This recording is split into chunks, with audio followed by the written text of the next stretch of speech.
আল্লাহ তাআলাকে ইলাহ হিসেবে সাক্ষ্য দেওয়ার কারণে আর আল্লাহ তাআলাকে রব হিসেবে মানার কারণে যুগে যুগে নবী এবং রাসূলগণ, সাহাবীগণ, তাবেঈনগণ রক্ত ঝরাইছেন না ঝরাননি? রক্ত ঝরাতে হয়েছে। খাব্বাবের কথা বলে হযরতে ওমর ফারুক রাদিয়াল্লাহু তাআলা আনহু খাব্বাবের পিঠ মোবারক যখন দেখলেন কেমন যেন বসন্ত রোগ হয়েছে, কেমন যেন আমরা যে বলি আমাদের গায়ে আপনার যখন ফোসকা পড়ে যায়, কালো দাগ হয়ে যায়, দাগগুলো আর মেলে না, ঠিক তেমনি ভাবে খাব্বাবের পিঠে এমনই দাগ ছিল। সাইয়েদনা ওমর বললেন, ভাই খাব্বাব, তোমার কি কখনো ফোসকা পড়া রোগ হয়েছিল? সাইয়েদনা ওমরের কথা শুনে হযরতে খাব্বাব বললেন, না ভাই ওমর, আমার কখনো এমন রোগ হয় নাই। তাহলে তোমার পিঠের মধ্যে এই বসন্তের মতো দাগগুলো কিসের?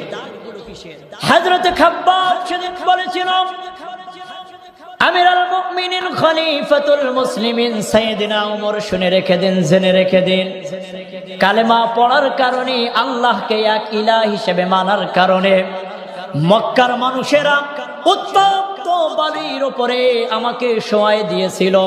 আমার পিঠের উপরে কেমন ভাবে পাথর দিয়েছিল, আমি খাব্বাব কেমন যেন ওই উত্তপ্ত বালির উপরে আমি খাব্বাব ছটফট করেছিলাম। এগুলো তাহার দাগ। তাহলে কি বুঝলেন? খাব্বাবকে বলেছে, খাব্বাব কালেমা ছেড়ে দাও, তোমাকে মুক্তি দিয়ে দিব। খাব্বাব বলেছে, যত আযাব, যত প্রকার অত্যাচার, যত প্রকার জুলুম আর নির্যাতন আমার উপরে হোক না কেন, আমি খাব্বাব সব মেনে নেব, কিন্তু এক মুহূর্তের জন্য আল্লাহকে ইলাহ হিসেবে মানা থেকে আমি খাব্বাব সরে আসবো না। সুবহানাল্লাহ। শুধু তাই নয়, হযরতে বেলাল হাবশী রাদিয়াল্লাহু তাআলা আনহুকে উত্তপ্ত বালির উপরে যখন শোয়াই দেওয়া হয়েছে, শুধু একটাই কথা বলা হলো, হে বেলাল, শুধু কালেমা ছেড়ে দাও, মুহাম্মদকে নবী হিসেবে মানা ছেড়ে দাও। এই মক্কায় তোমার আর কোনো নির্যাতন করা হবে না, তোমার উপরে জুলুম অত্যাচার কিছুই করা হবে না। সাইয়েদনা বেলালের উপরে যখন পাথর চাপা দেওয়া হয়েছে, ভাইরা আমার লক্ষ্য করবেন, কালেমার উপরে প্রতিষ্ঠিত থাকার কারণে তাতানাজ্জালু, কেন ফেরেশতা নামবে তাদের সাহায্যের জন্য।